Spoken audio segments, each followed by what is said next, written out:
વાંકાનેરના શ્રી ગઢિયા હનુમાનજી મિત્ર મંડળ દ્વારા સમાજ રત્ન સન્માન સમારોહ તથા પંચવિધ સેવા કાર્યક્રમો યોજાયા. બાબતે પ્રાપ્ત માહિતી મુજબ વાંકાનેર વિસ્તારમાં વિવિધ સામાજિક જીવદયા તથા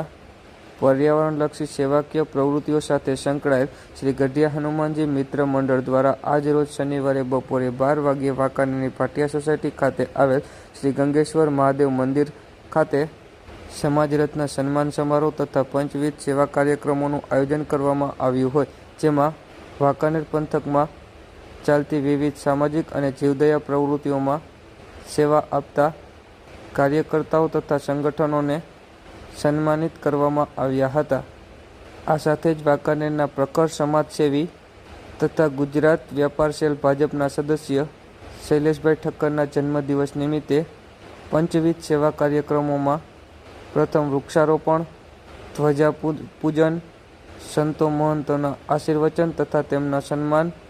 સમાજ રત્ન એવોર્ડ અર્પણ તથા ઝૂંપડપટ્ટીના બાળકોને બટુક ભોજન સહિતના કાર્યક્રમો યોજાયા હતા. આ તકે રાજ્યસભાના સાંસદ Kesari Devsinh Jhala, chamber of commerce વાંકાનેરના પ્રમુખ પ્રજ્ઞેશભાઈ પટેલ, આરએમસી કોર્પોરેટર બાબુભાઈ ઉગરેજા, ગુજરાત પ્રદેશ વ્યાપાર સેલ ભાજપના સદસ્ય શૈલેષભાઈ ઠક્કર સહિતના ઉપસ્થિત રહ્યા હતા.